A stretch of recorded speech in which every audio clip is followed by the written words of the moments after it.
eyelid surgery for drooping upper eyelids or for bags under the eyes a dangerous procedure? Hi there, my name is Dr. Prashant. I'm a cosmetic surgeon based in Cardiff in the UK. And today I will discuss the consent form I send out to all my patients when they are having either upper or lower eyelid lifts. If you're interested in the procedure and would like for us to send you the consent form, do send us an email, send us your email as a message below, and we will send out the consent form to you. So all my consent forms are full disclosure. There's nothing that we like to keep away from our patients. All the risks and the pros and cons of the surgeries are discussed with great clarity. We believe in having our patients understand everything to do with the procedure, and we take pride in designing our forms which are truly informative. So every patient who has upper eyelid or lower eyelid surgery gets sent out an information pack which has got an introduction document that gives you the introduction to the procedures. There's a pre and aftercare form, there's a consent form, and finally there's a shopping list of all the things I like my patients to have with them for the post-operative period. So coming to the consent form on the upper eyelid or lower eyelid surgery, the first section of the consent form is common to all of my consent forms, and it highlights the importance of being ready for the surgery, understanding what the procedure is that you are about to have. Feel free to ask any questions at any point of time and make sure that you have understood what you are getting yourself into. You have the legal right to cancel even at the last minute. Clearly, if you do that at the last minute, there are some financial implications in terms of deductions. But at the end of the day, if you think you're not ready, please tell the clinic and we'll cancel your surgery. So the procedure for both the upper or lower eyelid is pretty straightforward. The upper eyelid surgery is slightly less complex compared to the lower eyelid surgery because gravity is working with us. So a local anesthesia injection goes in the marked area of the upper eyelid where the skin is then removed. In some patients, the muscle underneath the skin is removed. And in yet other patients, if there is excess fat on the inside of the upper eyelid, that gets removed. Very seldom do we remove the central fat pad of the upper eyelid. Similarly, in a lower eyelid, the two approaches that I will take is either go from inside the conjunctiva or the inside of the eyelid, which is called a transconjunctival approach for lower eyelid surgery, or I'll go through the subciliary incision, which kind of hugs the eyelashes and goes from just short of the inside of the lower eyelid to outside, extending just a tiny bit. With the upper eyelid surgery, the stitches are interrupted as one stitch at a time, and then also one continuous stitches, just one continuous suture, just to ensure that there is a robust closure. With the lower eyelid, generally it is a similar combination of interrupted and continuous sutures. A lot more complexity goes around with the lower eyelid surgery because not only do we reposition the fat pads, we also tighten the lower eyelid ligaments by a procedure called canthoplasty or canthopexy, and also support the corner of the lower eyelid with the muscle hitched to the bone. The complications of lower eyelid surgery commonly are pulling the lower lid, pulling away from the eyeball, which we will discuss later in the consent form. So, having understood what the nature of the surgery is, the question is, are there alternatives? The first alternative is that you can just not do the surgery and just come to terms with the normal aging. But in some patients, especially with the upper eyelid, it becomes so heavy that it starts impairing the vision, and therefore these patients have no other recourse but to consider having the surgery. of the upper eyelid. Similarly, in the lower eyelid, if there is too much looseness of the lower eyelid or the bags are very prominent, then generally there are not many non-surgical alternatives to this problem. With the upper eyelid, sometimes you can have anti-wrinkle injections, which will elevate the brows and therefore give you a little bit of the eyelid lift, but nothing compares to an upper eyelid lift surgery.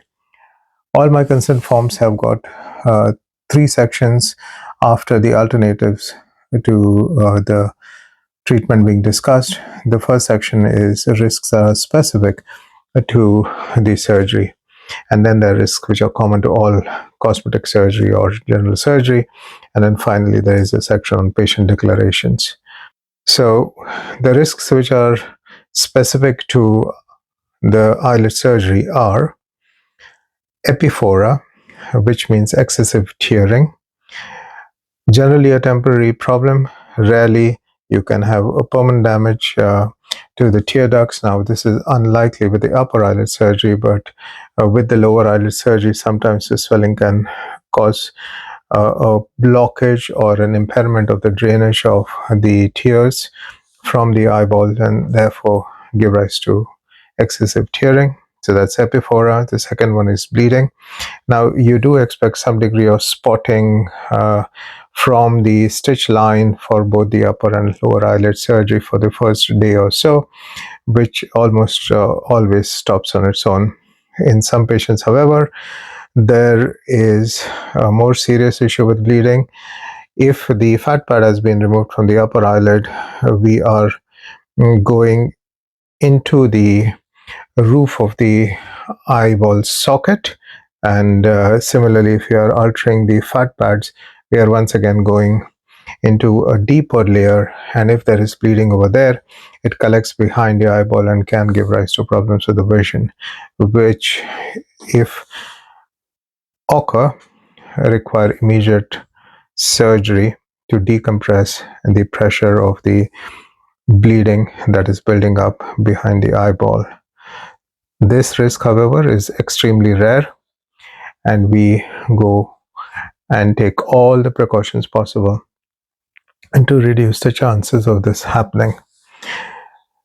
The third complication of eyelid surgery is chemosis, and this relates to a blood blister developing in the white of the eyes. This complication is more common to lower eyelid surgery, not so common to upper eyelid surgery.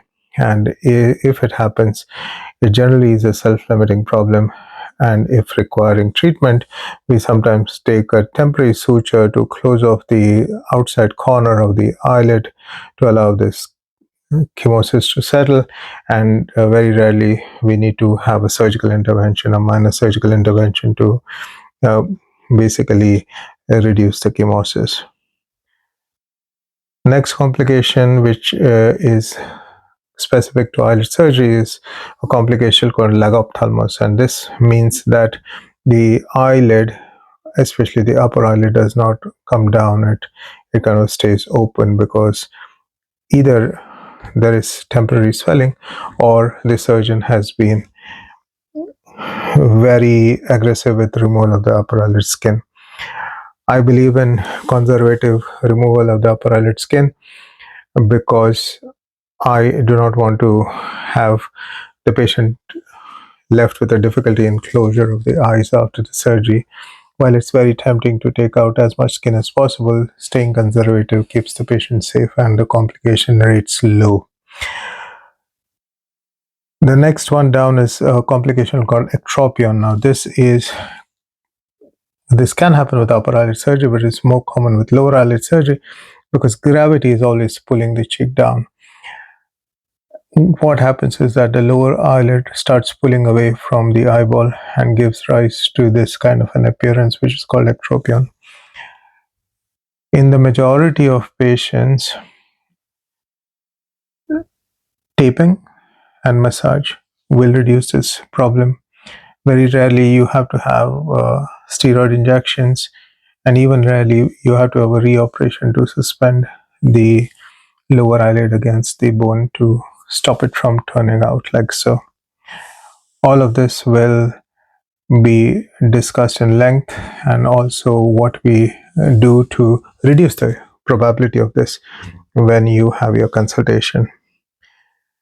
Dry eyes, the feeling of dry eyes, the feeling of itching, the feeling of irritation is common after eyelid surgery, and this is why we encourage our patients to use eye drops through the day and an eye gel in the night.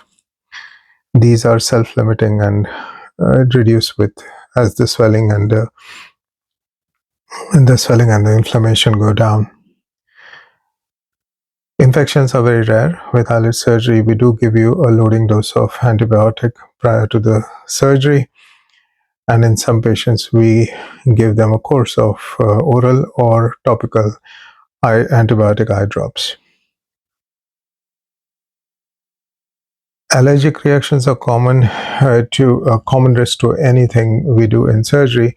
This could be allergy to the tape, it could be allergy to the local anesthetic solution, it could be local allergy to the cleaning solution. So we do ask you about allergies to prevent this from happening. Eyelash hair loss, a complication that is common with lower eyelid surgery, where the incision is the subciliary incision, where the cut goes just below the eyelashes, and therefore the temporary damage to the eyelashes can cause eyelash loss, which in most patients will come back as normal given time. This complication is not common to upper eyelid surgery. Finally, delayed healing. When we take the stitches out at a week's time, the wound is not strong enough for daily wear and tear. We take the stitches out so that the stitches don't leave behind marks. If you are very aggressive with manipulation of that area after the stitches have been removed, you can open the stitch line, and this will then either need to be taped or once again stitched up. So care has to be taken. The stitch line is not strong enough for daily wear and tear till about 2 weeks after the surgery. So those are the risks of upper or lower eyelid surgeries. Then there is a whole section with risks common to all surgical procedures. Do get in touch with us if you are interested in finding out more about eyelid surgery. We would love to help you along your journey. Thanks for a patient listening. See you soon. Bye for now.